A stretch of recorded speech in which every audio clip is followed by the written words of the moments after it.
पुराने समय की बात है जब बगदाद शहर में एक राजा शासन करता था। उसका नाम हारून अल रशीद था। वह बहुत न्यायप्रिय और नेक दिल था, लेकिन कभी कभी उसका मूड तेज हो जाता था। उसके दरबार में हर रोज लोग अपनी समस्याएं लेकर आते थे। बगदाद शहर से दूर एक छोटे से गांव में एक व्यापारी रहता था। उसका नाम अहमद था। अहमद बहुत ईमानदार और मेहनती था। अल्लाह ने उसे अच्छी समझ दी थी और वह हर मुश्किल का हल निकाल लेता था। लोग उसे चालाक व्यापारी कहते थे। एक दिन अहमद ने सोचा कि उसे बगदाद शहर जाकर अपना व्यापार बढ़ाना चाहिए। उसने अपने परिवार से सलाह ली।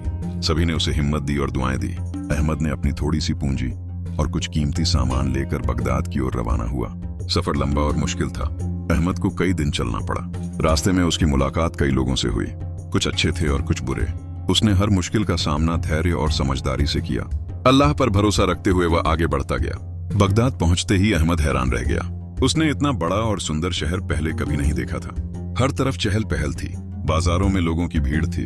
विभिन्न देशों से आए व्यापारी अपना सामान बेच रहे थे। अहमद ने भी एक छोटी सी दुकान किराए पर ली। अहमद ने अपना सामान दुकान में सजाया और व्यापार शुरू किया। वह हमेशा सच बोलता था और कभी किसी से ज्यादा पैसे नहीं लेता था। उसकी ईमानदारी की वजह से जल्दी ही उसकी दुकान मशहूर हो गई। लोग उसे पसंद करते थे और उसकी तारीफ करते थे। एक दिन राजा हारून अल रशीद ने अपना कपड़ा बदलकर शहर का दौरा करने का फैसला किया। वह अक्सर ऐसा करता था ताकि लोगों की असली हालत जान सके। वह अपने मंत्री जाफर के साथ बाजार में आया। जब वह घूम रहे थे तो उनकी नजर अहमद की दुकान पर पड़ी। राजा ने देखा कि अहमद एक गरीब आदमी को कम कीमत में सामान दे रहा है। उसकी ईमानदारी से राजा बहुत प्रभावित हुआ। वह अहमद की दुकान पर गया और कुछ सामान खरीदना चाहा। अहमद ने उसे पहचाना नहीं और आम ग्राहक की तरह बर्ताव किया। राजा ने अहमद से पूछा, तुम कहां से आए हो और यहाँ क्यों आए? अहमद ने जवाब दिया, मैं एक छोटे से गांव से आया हूँ। मैं अपना रोजी हलाल कमाना चाहता हूँ और अपने परिवार को अच्छी जिंदगी देना चाहता हूँ। मेरी दुआ है कि अल्लाह मुझे कामयाबी दे। राजा अहमद की बातों से बहुत खुश हुआ। उसने अपने मंत्री को इशारा किया और वहां से चला गया। अगले दिन राजा के सैनिक अहमद को दरबार में ले गए। अहमद बहुत हैरान और डरा हुआ था। उसे समझ नहीं आ रहा था कि राजा ने उसे क्यों बुलाया है। जब अहमद को राजा के सामने पेश किया गया तो उसकी हैरानी का ठिकाना नहीं रहा। वही व्यक्ति जो कल उसकी दुकान पर आया था अब शाही कपड़े में सिंहासन पर बैठा था। अहमद ने झुककर सलाम किया और कहा, जहां अपना ये गरीब व्यापारी आपकी सेवा में हाजिर है। राजा हारून अल रशीद मुस्कुराए और बोले, अहमद, मैं तुम्हारी ईमानदारी से बहुत प्रभावित हूँ। मैं चाहता हूँ कि तुम मेरे दरबार में रहो और मेरे खास सलाहकार बनो। अहमद हैरान रह गया। वह एक आम व्यापारी था, दरबार के कामकाज से बिल्कुल अनजान था। अहमद ने शिष्टता से कहा, जहां अपना मैं एक साधारण व्यापारी हूँ। मुझे दरबार के नियम और रीतियां नहीं पता। मैं कैसे आपका सलाहकार बन सकता हूँ? राजा ने जवाब दिया, मुझे ईमानदार और सच्चे लोगों की जरूरत है, न कि चापलूसों की। राजा ने अहमद को कीमती कपड़े दिए और एक सुंदर महल में रहने का इंतजाम किया। अहमद का दिल खुशी से भर गया। उसने अल्लाह का शुक्र अदा किया और सोचा कि अल्लाह ने उसकी ईमानदारी का इनाम दिया है। लेकिन उसे यह नहीं पता था कि आगे उसके लिए बड़ा इम्तिहान आने वाला है। दरबार में कुछ लोगों को अहमद की तरक्की पसंद नहीं आई, खासकर मंत्री आम कमरान, जो हमेशा से राजा का करीबी सलाहकार था। उसने अहमद को नीचा दिखाने की साजिश रची।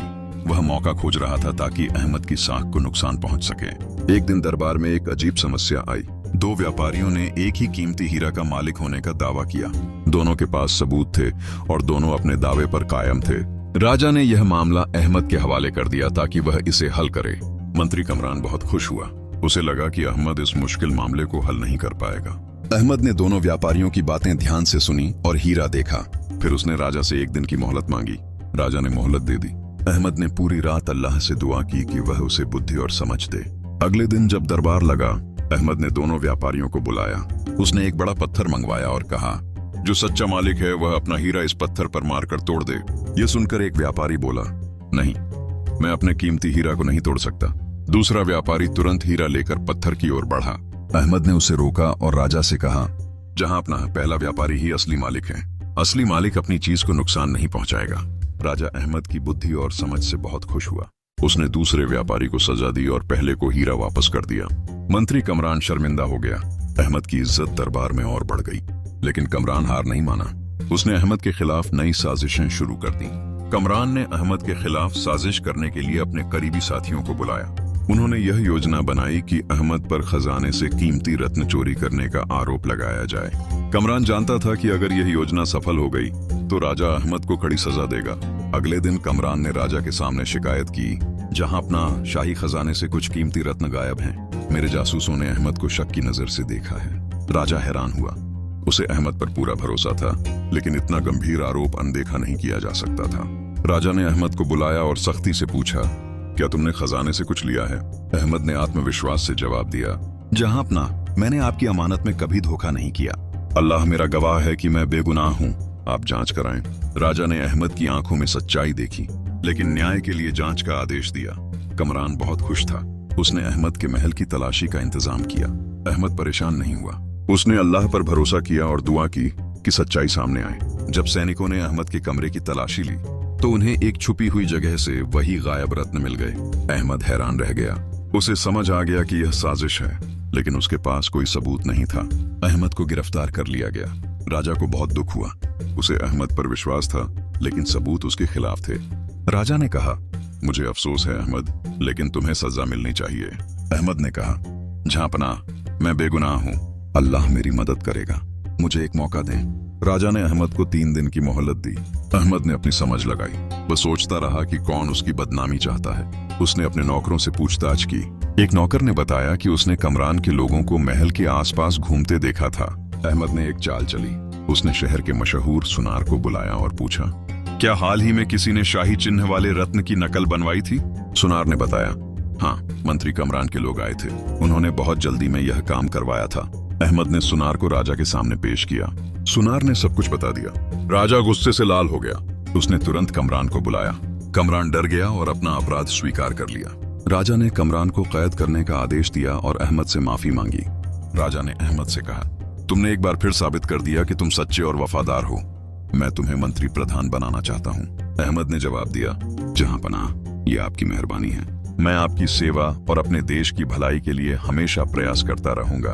अहमद मंत्री प्रधान बन गया और बहुत मेहनत और ईमानदारी से काम करने लगा। उसने जनता की भलाई के लिए कई सुधार किए। गरीबों को राशन देने का इंतजाम किया, नए मदरसे खोले और व्यापारियों के लिए न्याय के नियम बनाए। लोग उससे बहुत खुश थे और उसकी तारीफ करते थे। लेकिन कमरान के कुछ साथी अब भी दरबार में मौजूद थे। वे अहमद से नफरत करते थे और उसकी सफलता से जलते थे। उन्होंने गुप्त रूप से इकट्ठा होकर अहमद के खिलाफ एक नया और पहले से भी ज्यादा खतरनाक योजना तैयार की। एक दिन पड़ोसी देश के सफीर बगदाद आए। वे एक खास पेशकश लेकर आए थे। उन्होंने राजा हारून अल रशीद को एक बहुत कीमती कांच का मर्तबान दिया, जिसमें एक अजीब सा पानी था। सफीर ने कहा कि यह पानी मुरझाए हुए पौधों को फिर से जिंदा कर सकता है। राजा ने सफीर का धन्यवाद किया और वह मर्तबान अहमद के हवाले कर दिया। अहमद ने इसे अपने महल में सुरक्षित रख लिया। उसने पानी की खासियत को परखने का फैसला किया ताकि पता चले कि कहीं यह धोखा तो नहीं है। कमरान के साथियों को यह मौका मिल गया। वे रात को चोरी छुपे अहमद के महल में गए और मर्तबान में जहर मिला दिया।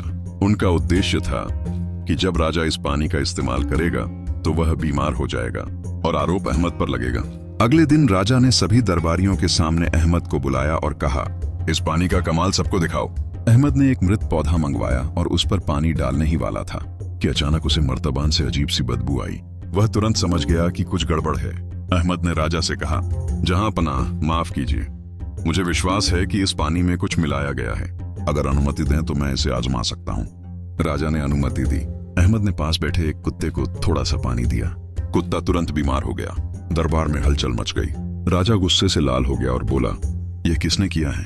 अहमद ने कहा, जहांपनाह, अगर अनुमति दें तो मैं असली अपराधी को पकड़ सकता हूँ। राजा ने अहमद को 3 दिन की मोहलत दी ताकि वह अपराधी को ढूंढ सके।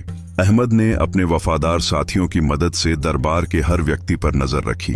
उसने यह खबर फैला दी कि उसे अपराधी का पता चल गया है। यह सुनकर कमरान के साथी डर गए और आपस में लड़ने लगे। एक ने दूसरे पर आरोप लगाया और आखिरकार सच्चाई सामने आ गई। अहमद ने साजिश करने वाले सभी लोगों को राजा के सामने पेश किया। राजा ने उन सभी को कड़ी सजा दी। उसने अहमद से कहा, तुम्हारी समझदारी ने आज मेरी जान बचाई है, मैं तुम्हारा शुक्रगुजार हूँ। अहमद मुस्कुराया और कहा, यह अल्लाह की मेहरबानी है जिसने मुझे समझ और बुद्धि दी। सालों बाद अहमद की प्रसिद्धि पूरे देश में फैल गई। वह एक न्यायप्रिय और ईमानदार मंत्री प्रधान बन गया जो हमेशा सच्चाई और न्याय के साथ फैसले करता था। राजा हारून अल रशीद उसे अपने बेटे की तरह मानने लगा और हर महत्वपूर्ण फैसले में उससे सलाह लेने लगा। एक दिन देश में कड़ी सूखा पड़ गया। बारिश न होने की वजह से फसलें बर्बाद हो गईं। लोगों में खाने की कमी हो गई और महंगाई बढ़ गई। परेशान जनता राजा के महल के सामने जमा हो गई और मदद की गुहार लगाने लगी। राजा ने अहमद को बुलाया और पूछा, इस मुश्किल समय में हमें क्या करना चाहिए? अहमद ने कहा, जहां अपना हमें शाही खजाने से पैसा निकालकर गरीबों की मदद करनी चाहिए, साथ ही पड़ोसी देशों से अनाज मंगवाना चाहिए। अल्लाह हमारी मदद करेगा। राजा ने अहमद की बात मान ली। अनाज मंगवाया गया और लोगों में बांटा गया। अहमद ने खुद रातों को जागकर बांटने का इंतजाम किया ताकि हर जरूरतमंद तक मदद पहुंच सके। लोग उसकी मेहनत और ईमानदारी देखकर दुआएं देने लगे, लेकिन सूखा बढ़ता गया। इस बार पड़ोसी देशों में भी कहत पड़ गया। कोई भी बगदाद को अनाज देने को तैयार नहीं था। हालात बहुत खराब हो गए। अहमद की चिंता बढ़ गई। वह दिन रात सोचता रहा कि अब क्या किया जाए। एक रात अहमद को सपना आया। सपने में एक बुजुर्ग दिखाई दिए। उन्होंने कहा, अहमद, तुम देश के पूर्वी हिस्से में जाओ। वहां एक पुराना कुआं है जिसमें पानी है। इस कुएं को फिर से खोदो और पानी निकालो। अल्लाह की मदद से खत दूर हो जाएगा। अहमद ने सुबह उठते ही राजा को अपना सपना सुनाया। राजा ने तुरंत सैनिकों को भेजा। पूर्वी इलाके में वास्तव में एक पुराना कुआं मिला जो सालों से बंद था। अहमद खुद वहां गया और खुदाई का काम शुरू कराया। सभी लोग उसके साथ दुआ कर रहे थे। कई दिनों की मेहनत के बाद कुएं से पानी निकलना शुरू हुआ। यह पानी सामान्य नहीं था, इसमें कुछ खास बात थी। जब इस पानी से खेतों को सींचा गया तो कुछ ही दिनों में फसलें उगाईं। लोगों में खुशी की लहर दौड़ गई। यह अहमद की समझ और अल्लाह की रहमत का नतीजा था। जल्दी ही देश में हर तरफ हरियाली फैल गई। खेत लहलाने लगे और खाने पीने की चीजें आसानी से मिलने लगीं। राजा बहुत खुश हुआ। उसने अहमद को गले लगाकर कहा, तुम हमारे देश के लिए अल्लाह का वरदान हो। तुम्हारी वजह से हम इस मुश्किल समय से गुजर गए। अहमद ने सिर झुकाया और कहा, जहां पनाह, ये सब अल्लाह की मेहरबानी है। मैं तो बस एक साधन हूँ। हमें हमेशा अल्लाह का शुक्र अदा करना चाहिए। राजा ने अहमद को सोने का ताज देने की पेशकश की, लेकिन अहमद ने मुस्कुराकर इनकार कर दिया और कहा, मेरी सबसे बड़ी दौलत लोगों की दुआएं हैं। कई साल बीत गए। राजा हारून अल रशीद बूढ़े हो गए। उन्हें अपना उत्तराधिकारी चुनना था। उनके दो बेटे थे, शहजादा अकबर और शहजादा असगर। अकबर ताकतवर और युद्धवीर था, जबकि असगर नरम दिल और न्यायप्रिय था। राजा दोनों में से किसी एक को चुनने में परेशान थे। उन्होंने अहमद को बुलाया और कहा, मेरी उम्र ढल रही है। मैं चाहता हूं कि मेरे बाद एक अच्छा राजा सिंहासन पर बैठे। तुम मुझे सलाह दो कि मेरे दोनों बेटों में से कौन ज्यादा योग्य है। अहमद ने कहा, जहां अपना, अगर आप अनुमति दें तो मैं दोनों शहजादों की परीक्षा करना चाहता हूं। राजा ने अनुमति दे दी। अहमद ने दोनों शहजादों को एक मुश्किल काम दिया। उन्हें एक ऐसी बस्ती का प्रबंधन करना था जहां लोग आपस में झगड़ रहे थे। शहजादा अकबर ने सेना भेजकर लोगों को डराया और शांत करवा दिया। उसने कड़े कानून बना दिए और बस्ती में शांति स्थापित की, लेकिन लोगों के दिलों में डर था। वे खुश नहीं थे, बल्कि मजबूर थे और अंदर ही अंदर नाराज थे। शहजादा असगर ने बस्ती में जाकर लोगों की बातें सुनी, उनकी समस्याएं समझी और हल करने की कोशिश की। उसने न्याय के साथ फैसले किए और लोगों का विश्वास जीता। बस्ती में शांति तो थी, लेकिन वह डर से नहीं, प्यार से थी। अहमद ने राजा को दोनों के तरीके बताए। राजा ने फैसला किया कि असगर ही सिंहासन का हकदार है। यह सुनकर शहजादा अकबर गुस्से से लाल हो गया। उसने अहमद से बदला लेने की ठानी। उसने कुछ सैनिकों को रिश्वत दी और अहमद की हत्या की साजिश की, लेकिन अल्लाह ने अहमद की सुरक्षा की।